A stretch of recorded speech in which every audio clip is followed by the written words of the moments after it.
Hey everyone, welcome back to my channel and today we will be doing not very important but हाँ इसके ऊपर numerical question आ सकता है। तो जब हम कॉस्ट अकाउंटिंग पढ़ते हैं तो न्यूमेरिकल क्वेश्चंस ऑब्वियसली बहुत ज्यादा इंपॉर्टेंट होते हैं एंड हम किसी भी मैनर में इसे नहीं छोड़ सकते। तो पिछले पार्ट में हमने क्या किया था, हमने पूरा का पूरा डिस्ट्रीब्यूशन समझा था कि मैम ओवरहेड्स को हम कैसे डिस्ट्रीब्यूट करते हैं, एलोकेशन, अपॉर्शनमेंट। सर्विस डिपार्टमेंट के जो ओवरहेड्स होते हैं वो प्रोडक्शन डिपार्टमेंट्स में कैसे जाते हैं, अपॉर्शनमेंट होता है, रीअपॉर्शनमेंट होता है एंड फाइनली अब्जॉर्प्शन होता है। तो तीन वर्ड सीखे थे, क्या? Allocation, apportionment and absorption. Allocation was simplest because जो था वो डायरेक्टली दिख रहा था कि प्रोडक्शन का कॉस्ट है तो प्रोडक्शन डिपार्टमेंट में ही डायरेक्टली जा रहा था। मेन अपोर्शनमेंट में दिक्कत थी जहां पे हमें ये समझ में नहीं आ रहा था मैम सर्विस डिपार्टमेंट के कॉस्ट को प्रोडक्शन में किस बेसिस पे बांटना है, कौन सा मेथड यूज करना है। सो आज हम मेथड्स पढ़ेंगे। क्या पढ़ेंगे? मेथड्स पढ़ेंगे। ठीक है, तो तीन ही मेथड होते हैं आपके, simultaneous equation, repeated distribution and trial. Simultaneous equation की अगर मैं बात करूं तो यहाँ पे हम इक्वेशंस को यूज करके कॉस्ट एलोकेशन करते हैं, ठीक है। इसके एडवांटेजेस क्या होंगे कि मैम ये बहुत ही सिंपल है, it is very simple, it is mathematically precise. Okay, but disadvantage क्या होगा? This is very time consuming because you will be utilising the time to solve those equations. When it comes to repeated distribution method, हम क्या करते हैं, हम repeatedly distribute करते रहते हैं जब तक वो ओवरहेड का अमाउंट इनसिग्निफिकेंट नहीं हो जाता, कब नहीं हो जाता। This is more simpler because यहाँ पे कोई कॉम्प्लेक्स कैलकुलेशन की जरूरत नहीं होती, but again this is only suitable for smaller organisation. क्योंकि सोचो, अगर रिलायंस कंपनी बार बार इतने मेथड को रिपीटेडली डिस्ट्रीब्यूट करती रहेगी ओवरहेड्स को, तो वो सालों लग जाएंगे उसे टोटल ओवरहेड कैलकुलेट करने में। Then trial and error is purely based on guessing. Okay, simple है, कोई कैलकुलेशन नहीं है, but again this is very subjective. Fine ma'am, आपने तीनों मेथड का नाम बता दिया, एडवांटेजेस बता दिए, डिसएडवांटेजेस बता दिए, बट इन्हें सॉल्व कैसे करते हैं, इन्हें कैसे यूटिलाइज करना है, इनकी फॉर्मूलेज क्या है, इनको कैसे हम सॉल्व करेंगे, बिल्कुल नहीं समझ में आया। तो मैंने कहा ठीक है, कोई बात नहीं, हम एक क्वेश्चन पकड़ते हैं एंड इसको हम क्या करते हैं, इसको तीनों मेथड से सॉल्व करेंगे जिससे आपको सब कुछ एक बार में समझ में आ जाएगा।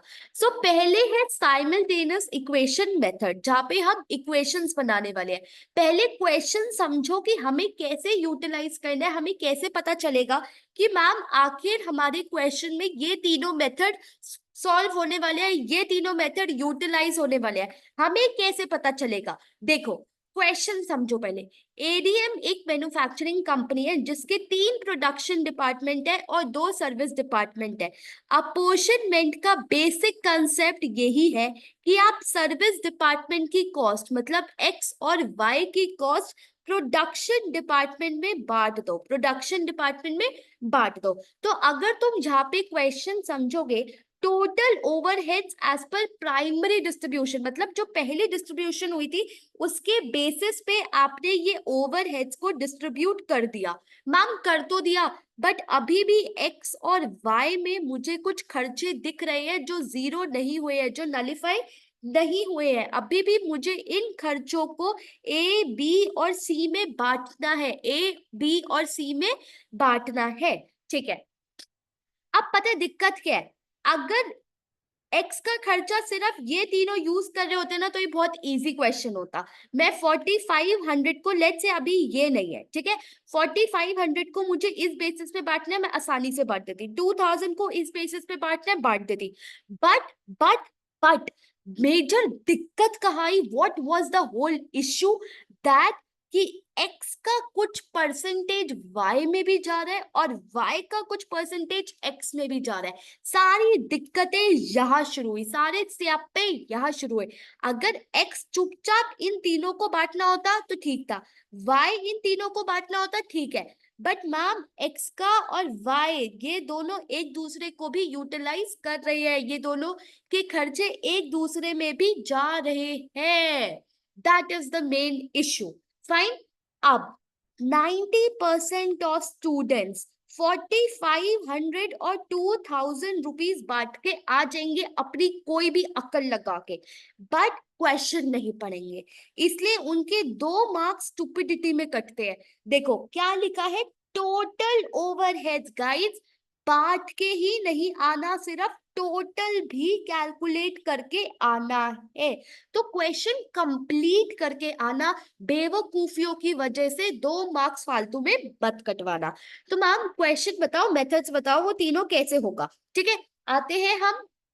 देखो सबसे पहले साइमल्टेनियस इक्वेशन मेथड। तो हम क्या करते हैं, इन दोनों के लिए इक्वेशन बनाते हैं। कैसे, service department x and service department y. Fine. X के लिए कैसे बनेगी, 4500 प्लस कुछ परसेंट y का 0.2 y, राइट। और y के लिए कैसे बनेगी, 2000 प्लस 0.1, सॉरी 0.1x। तो x का खर्चा y में कितना जा रहा है, 10%, और y का खर्चा x में कितना जा रहा है, 20%। ठीक है, सबको ये समझ में आया क्या ये इक्वेशन कैसे बनी, how did we make up these equations, can we just identify. Okay, step number 1 होता है आप इक्वेशंस बना लो। क्या बना लो, इक्वेशंस बना लो। फाइन। अब स्टेप नंबर 2 होता है आप इनको सॉल्व करो। क्या करो, आप इनको सॉल्व करो। तो कुछ नहीं करना, एस वाई की वैल्यू यहां डाल दो। S x is equal to 4500 plus 0.2, 2000 plus 0.1 x. ठीक है, अब एस एक्स है, एस एक्स है, अब इन दोनों को सॉल्व कर लो। क्या कर लो, ये एस एक्स है, ये एस एक्स वाई है। ठीक है, तो अगर मैं यहाँ लिखू this is s y, this is s x. Okay, तो आपने क्या किया, सिंपली यहाँ डाल दी वैल्यू। अच्छा, अगर मैं ये डालती हूं तो क्या आएगा, सुनो, 4500 plus 400 plus 0.02 s x is equal to s x, 0.98 s x is equal to 4900, s x would come out to be 5000। अब इसकी जगह क्या डाल दो, 0.15 इंटू 5000, वाई की वैल्यू आ जाएगी, वाई आएगा आपका 2500, वाई आएगा आपका 2500। फाइन। अब सुनो ये क्या आया, ये आया आपका s x is equal to 5000, s y is equal to 2500। Okay, अब देखो कैसे बांटोगे मैम, ए को कितना बांटना है, 40% ऑफ 2000, दैट इज 2000, 1500 एंड 1000। ये तीनों का आप एस एक्स, इस तीनों के हिसाब से आप एस वाई बांट दो। फाइन। तो अगर मैं ए का कैलकुलेट करने बैठू, ए का कैलकुलेट करने बैठूंगी, 6300 ऑलरेडी था, 5000 का 40%, 2000, और 2500 का 30%, 2500 का 30%, that would come out to be 750। तो 9050 आपका किस में गया, ए में। किस में गया, ए में। तो 9050 is the correct answer, 9050 is the correct answer for a, for a. How I included A का 6300, X का जो उसे मिला, और Y का। तो क्वेश्चन ने क्या पूछा था, टोटल ओवरहेड्स। क्या पूछा था, टोटल ओवरहेड्स। अगर सिर्फ तुम 2500 और 5000 निकाल के आ जाओगे वैल्यू, तो वो गलत हो जाएगी, वो गलत हो जाएगी। गाइस इस क्वेश्चन का मतलब नहीं समझ में आया मैम, आपने क्वेश्चन निकाल के कर तो दिया बट समझ में नहीं आया। देखो ये बोलता है कि आप इन तीनों को x का कितना बांटोगे, x का कितना बांटोगे, दैट वुड बी 5000, इन तीनों को 2500 y का। फाइन। तो एक्सक्लूडिंग द ये वाला हाउ विल यू एलोकेट, तो एस एक्स की वैल्यू निकालनी है, एस वाई की निकालनी है, निकल जाएगी, इन तीनों में बांट देना और प्रोडक्शन में बांट देना, सिंपल। टोटल निकालने के लिए प्लस कर देना, टोटल निकालने के लिए प्लस कर देना। अब आया second method, that was repeated method, repeated distribution method. अब देखो, this is very simple. Production department और सर्विस डिपार्टमेंट, प्रोडक्शन में कितने हैं, ए बी सी, सर्विस में कितने हैं, एक्स वाई। तो सबसे पहले तो ये देख लेते हैं कि इसमें प्राइमरी डिस्ट्रीब्यूशन के बाद कितने हैं, 6300, 7400, 2800, 4500 एंड 2000। सो मैं क्या करती हूँ, सबसे पहले मैं एक्स उठाती हूँ, एक्स को किस बेसिस पे बांटती हूँ, इस बेसिस पे, एक्स का 4500 का 40%, 1800, देन 1350, देन 900, ये तो पूरा बांट दिया, तो माइनस 4500 हो जाएगा, और ये 450। अब सुनो, इसका टोटल करो, 2450 हो गया, 2450 को अब इसमें बांटो, 2450 इंटू 30%, दैट इज 735, इन ये भी 735, 20% आएगा आपका 490, 20% आएगा 490, इसमें कुछ नहीं जाएगा, इसमें पूरा का पूरा माइनस हो जाएगा क्योंकि आपने डिस्ट्रीब्यूट कर दिया। अब 490 बांटो, 490 किस हिसाब से बांटोगे, इस हिसाब से, तो 490 का 40% that is 196, 30% 147, 20% would come out to be 98, इसका तो पूरा बांट ही दिया, एंड इसमें 10% 9।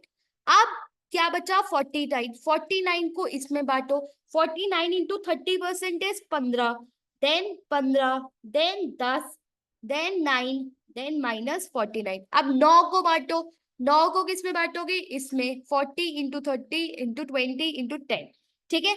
तो आप ऐसे बांटते रहो, बांटते रहो, बांटते रहो, जब तक आपका ये जीरो नहीं बन जाता। तो यहाँ पे मैं क्या कर रही हूँ, I am redistributing it again and again, I am redistributing it again and again. तो फर्स्ट मेथड में मैंने क्या किया था, मैंने इक्वेशन बनाई थी, क्या की थी मैंने, इक्वेशन बनाई थी। सेकेंड में मैंने क्या किया, इसी परसेंटेज को यूज करके मैं बार बार बार बार बार बार करे जा रही हूँ, और टोटल कैसे निकालूंगी, ए का टोटल आ जाएगा, बी का, सी का, fine. Then third is the trial and error method, trial and error method। तो x और y लिखो, क्या लिखोगे, सबसे पहले यहाँ पे 4500 and 2000, this is total as per primary distribution। तो सर्विस डिपार्टमेंट x को कितना जाना है, मतलब अगर मैं देखूं 4500, ये जाना है 10%, ये जाना है 10%, that would become 450, fine। अब 20% of 2450 उसका 20%, तो यहाँ जाएगा 490, फाइन। अब 4, ये हो गया 4990, उसका 10%, that would become 49। नाउ इसका 49 प्लस दिस, उसका 10%, उसका सॉरी उसका 20%, दैट वुड बिकम 10, देन 10 का 1% इज 1। सो ऐसे आप ट्रायल एरर करो, एंड आपका आएगा x का 5000 एंड 2500। ये हो गई टोटल कॉस्ट, ये हो गई टोटल कॉस्ट। अब टोटल कॉस्ट को आप 5000 इसमें एंड 2500 इस रेशियो में, फाइन। सो ऐसे करके ट्रायल एंड एरर बेसिकली बहुत कम आता है। The main is redistribution and simultaneous equation. ये दो मेथड आपको ढंग से समझ में आने चाहिए when it comes to apportionment. once you are clear with these two methods, you are good to go, otherwise you will face lot of difficulties in your paper। now I know कुछ बच्चों को clear नहीं हुआ होगा, ma'am अपने अच्छे से नहीं समझाए, एक और क्वेश्चन करवा दो। I will be coming up with question practice for chapter number 4, जहाँ पे हम बहुत सारे क्वेश्चन करेंगे एंड ये क्वेश्चन फिर से आएगा, ठीक है। तो नहीं समझ में आया, it's okay, trust me, next वाले पार्ट में समझ में आ जाएगा। The next part would be the methods of absorption. अभी जैसे हमने अपोर्शनमेंट करा है, वैसे अब्जॉर्प्शन के ये कुछ मेथड्स होते हैं, direct material cost, direct labour cost, direct cost percentage, labour rate, machine rate and rate per unit of output. इसका स्क्रीनशॉट ले लो। In the next part, we will be directly starting with the question practice. We will be directly starting with the question practice. इसका screenshot लेके रखो because ये formulas खुद याद करने पड़ेंगे। मैं इसमें एक एक क्वेश्चन करके एक एक फॉर्मूला फिट करके नहीं दिखा सकती because it would become really very difficult for me as well कि तुम एक एक बेसिक बेसिक परसेंटेज तुम्हें कैलकुलेट करके दिखाओ। तो तुम्हें ये बेसिक होने चाहिए। देखो हिंट, डायरेक्ट मटेरियल, नाम से ही डायरेक्ट मटेरियल डिनोमिनेटर में, direct labour, prime cost, direct labour hour rate, direct labour hours, machine hours, number of unit per unit, number of units. Simple, simple, keep it simple. Fine. In the next part, we will be starting with the question practice where I will be coming up with the questions of under absorption, over absorption and जो भी overheads में possible questions बन सकते हैं। Bye bye, take care, all the very best.